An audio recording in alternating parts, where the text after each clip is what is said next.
Guys இப்போ பார்த்தீங்கன்னா ஒரு சூப்பரான அப்டேட் கிடச்சிருக்கு. ஸோ நம்ம பராசக்தி படத்தை பார்த்தீங்கன்னா எல்லாருமே பயங்கரமாக எதிர்பார்த்துட்டு இருக்காங்க.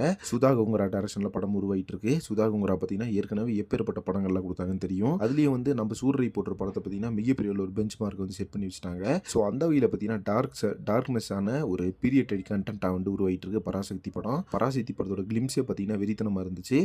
ஸோ இப்போ வந்து பராசக்தி படம் ரிலீஸ் எப்போ ஆகுன்ற மாதிரி எல்லாருமே எதிர்பார்த்துக்கிறாங்க. அதுலேயும் பார்த்தீங்கன்னா இப்போ ஜனவரி 9 நம்ம ஜனநாயகன் படம் வந்து ரிலீஸ் ஆகுது. ஜனநாயகன் படத்துக்காக பார்த்தீங்கன்னா எல்லாருமே பயங்கரமாக எதிர்பார்த்துட்டு இருக்காங்க. ஸோ ஒரு பக்கம் பார்த்தீங்கன்னா நம்ம தளபதி அவர்கள் பொலிட்டிஷியனில் பயங்கர பிஸியாக இருக்காரு. இன்னொரு பக்கம் பார்த்தீங்கன்னா ஜனநாயகன் படத்தில் வந்து நடிச்சு முடிச்சிருக்காரு. ஜனநாயகன் படத்தோட ஃபர்ஸ்ட் சிங்கிள் பார்த்தீங்கன்னா தீபாவளிக்கு வருது அப்படின்ற மாதிரி சொல்லியிருக்காங்க. ஸோ இப்போ ரீசெண்டாக பார்த்தீங்கன்னா பூஜா ஹெட்டோட போஸ்டர் கூட ரிலீஸ் பண்ணாங்க.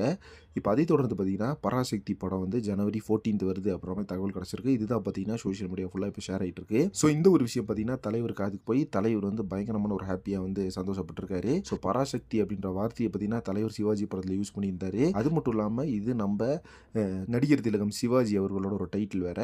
அதுக்காகவே பார்த்தீங்கன்னா இந்த படத்து மேலே இருக்க ஹைப்பை பார்த்தீங்கன்னா பயங்கரமாக கிளம்பிருக்கு.